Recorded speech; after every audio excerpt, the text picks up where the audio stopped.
Hey guys, welcome to the Brook Trout Homestead. Today we're going to talk about herbs. So before we get started, I kind of wanted to tell you guys something really cool. We got a new mic. Well, not new mic. I mean, it is a new mic, but we've never had a mic before. I can stop yelling at you guys. I don't know if you noticed, but I was yelling to try to talk to you guys. Now I have to get out of the habit of doing that. Okay, now back to what we were saying. Herbs. Okay, so we're super excited to let you guys in on the herb truth. When we first started, we had a rosemary. I bought a little tiny rosemary from the nursery.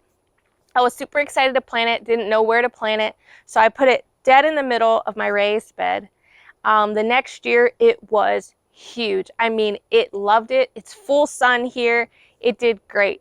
Okay, so rosemary loves full sun, it loves the water, it just thrives. Well, we moved it to the middle of a bed, well, a middle because it was taking up my whole bed, and our birdhouse gourds went over a trellis over on top of it, killed it completely. So I wanted to go ahead and let you know about a failure we had with the herbs.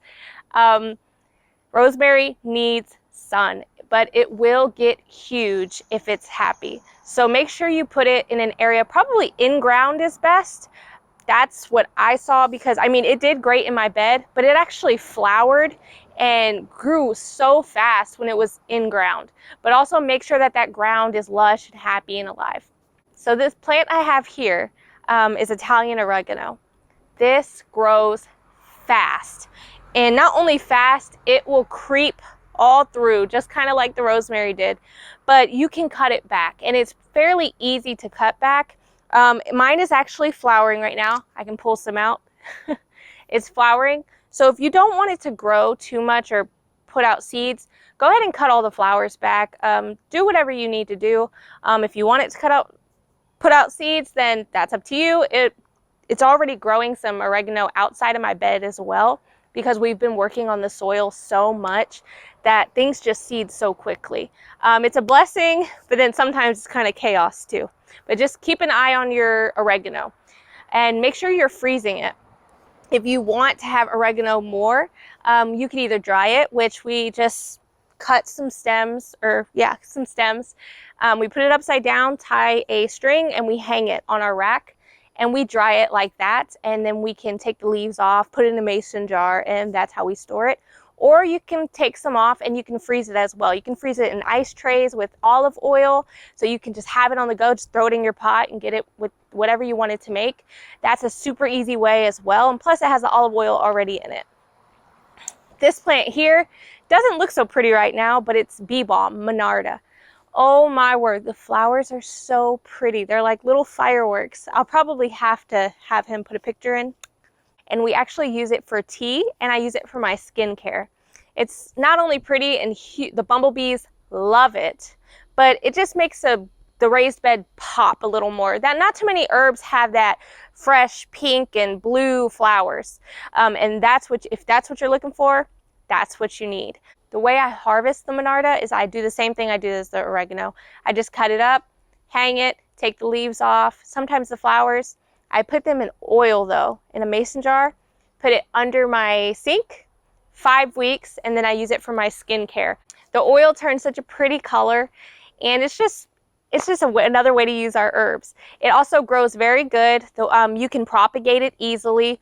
I would just cut it right in half, pull up the other half, and just move it where you need it. I've moved it a few times already. This is one of the spots that I moved the Monarda, which is the bee balm. It was a tiny little plant, and just in one season, it grew so big. So I'll probably be moving more soon, and it actually flowered twice this year. So that was also exciting. Right next to it, we have our sage. Sage is also super hardy. I'm pretty sure that it lasted the entire winter. Before it gets too cold, what we usually do is we throw down a lot of hay or cut grass that's been sitting for a while. And that makes sure that the dirt kind of stays warm for our herbs. And like I said, we kind of do the same thing with drying. So this huge, pretty little curly thing here is lemon thyme. Okay, so the way lemon thyme works is you see this whole branch. If there was dirt, it would throw down roots and it would go ahead and crawl. As you can see, we get some type of little straggling weeds in our lemon thyme, but it is so hardy that it could care less. I mean, really, I come here to pull it out just so it looks nice, but it's super hardy. The lemon thyme is good, again, all through winter, just like the others. And we do the same thing with the straw. And with the lemon thyme, it's a lot harder to get the leaves off once dried. These leaves are super tiny, but it can be done. Just don't expect it to be super fast. This is something you would probably wash all your children's hands and have them pulling leaves off because it's so worth it. And a lot of the time when you're cooking steak or something, you would probably just grab something like this and just throw it in the pot anyway. Fresh is best for steak, but you can do the dried as well. So right next to it, I propagated the oregano. This one is not Italian oregano, I don't think. I forget which one it is, but I have another bit of oregano in another bed, and I cut it and then just put it here, and it's thriving. I'm happy. I just keep moving herbs around the yard, and I keep giving some to friends because they're great. These are the ones you really want to grow because they're hardy and they work here in Texas. So this one, I cut this one often. Okay, so this is stevia. Have you ever tried stevia? I don't like stevia. It tastes gross to me, but I know a lot of people who love it as their sweetener instead of something like the sugar you get from the store, cane sugar, or the processed white sugar. You could dry this out, take the leaves, pulverize it, and there you have your stevia. For me, I don't like the taste, but what I do is I cut branches and put them in a vase for my zinnias. They make a really pretty bouquet, and I just love doing that, having some fresh flowers in the house, putting them in a vase, and they're so, so, so pretty. But if I wanted to get into the game of like making my own stevia, super easy. You can put this in your tea, dry it, and just throw it in your tea, and you're good if that's what you like. Okay, what you see here is basil, and I'm going to show you all of the basil plants we have just in this area. This will give you kind of an idea of what happens when your basil goes to seed and you have really good soil. It's everywhere. But you know what? If you like pesto, if you like putting basil into your food, this is what you want. The majority of these plants that go to seed, this is kind of what happens. But like I said, if you have living soil and your soil has mulched and it's breaking down a lot of compost, you're going to get a lot of plants. And the worst case, you have so many that you can just pull up and pot up and give to friends or put around the yard. We do the same thing with the basil that you would do with the oregano. You can do this for many herbs. Just cut the leaves, put them in olive oil, and freeze them in freeze or ice trays. And you have just a quick popping in your food and you're happy. Now let's talk about my sad lavender. Okay, so my lavender was thriving, doing amazing. It tripled in size. It was super happy, but then that freeze came. And not only the freeze, but plants, we allowed the weeds to get so incredibly ridiculous over here that they covered my lavender and it was not happy. So as you can see, we have some new growth coming in and I have some growing around it. So I'm not too worried. I'm just gonna have to cut back all these little woody things around it and I think it'll be just as fine. Lavender is a little harder to grow.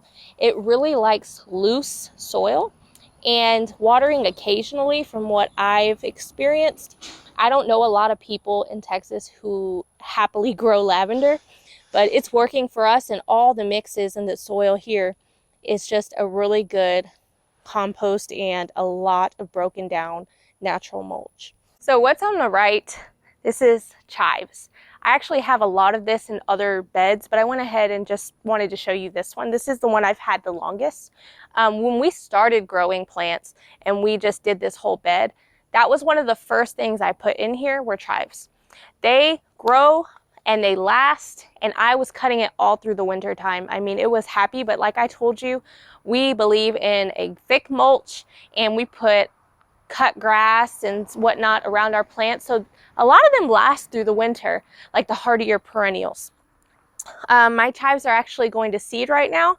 So I'm kind of super excited about that because these are kind of like the basil, and once they go to seed, shoop, they're everywhere.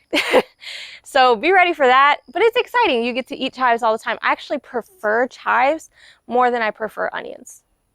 Now, behind me, behind the chives, a very sad lemon balm. But that is mostly because it's been so hot. Fall time, springtime, this lemon balm is gonna grow and be huge and lush. I'll probably put a picture of these herbs that when they look really good so you guys can see. I cut this back a few times. I've actually cut it in half and put it in different places of the yard, the garden, and they've thrived just by a little rooted one, like tripled in size in a matter of weeks. I've given some to friends. Lemon balm is a must-have when it comes to skincare. What we do is we do the same thing with the oil. We put it in an avocado oil. It's actually better to use avocado oil than olive oil when it comes to skincare. It lasts longer and it doesn't have a weird scent, which I'm not saying olive oil has a weird scent, but you know. So we put it in the avocado oil in a mason jar. When these are dry, we dry them first, just so we can avoid that moisture and that mold or whatever, just in case. I put it under the sink for 5 weeks, and then I take it out, strain it, and then I make my skincare products with like a shea butter or a mango butter. Mango butter is the best in my opinion because it just doesn't have that shea butter smell if you wanted to do like an aroma with like essential oils or whatnot. But shea butter is also softer, so if you don't care about the smell, it's softer and it's better on your skin. It just feels better, but that's totally up to you. Okay, so I don't have the herbs here, but there are tiny little seedlings growing up that reseeded themselves. Dill. Our dill got 4 to 5 feet tall, no lie, in the springtime. Probably around May, it was about 4 feet. Okay, so what you're looking at is chamomile, and then a bunch of little dill seedlings. They're kind of by my asparagus, so the dill is hard to differentiate from that. Like I said, the dill grew up to 4 feet in the springtime. We didn't do anything special. We just mulched heavily and had a good compost mix, and the dill just thrived. We allowed it to grow. Sometimes we like to put herbs in our kitchen in smaller pots. Herbs like dill and cilantro, just things that you can cut back, basil, but they don't grow to their full potential, and they never will if you put them in those tiny pots. The more space they have to kind of sprawl out their roots, the bigger they're gonna get. Do you want this big of dill, or do you want this big? We can pickles. We just started this year. They didn't taste the best, but next year we'll do better. But a lot of the pickle recipes call for a head of dill or dill seed when they go to seed. So the more dill we have, the better for us, because we also plant Armenian cucumbers. Those are huge cucumbers, and we get a lot of pickles of them. So we just want to get it done. It's just better for us. Cilantro does the same thing, gets a lot bigger than what you would see normally in the kitchen in a pot. Not nowhere near 4 foot, but it does get bigger. And so you just want to let them have their space. I know packing in plants is super tempting, but when it comes to some herbs, they just need the space, and it'll be worth it in the end. I think honestly, a lot of these beds are going to become herb beds because they're already so happy there. And the chamomile, totally thought I killed my chamomile 2 years ago. It grew really lush, died off, didn't get it the next year, but then this year it reseeded all over the place. No idea how those seeds just popped up, but they did. They ended up staying in the soil, maybe because I moved it a little bit. Chamomile grows so good in a rich soil. That is the key to growing herbs. Make sure your soil is rich in compost and heavily mulched. They will be happy, and you can do it. I appreciate you guys watching the video. I hope I helped you a little bit. Maybe I'll do some of our herbal tea recipes and my skincare routine and recipes in another video. I love you guys, and I appreciate you guys watching. God bless you.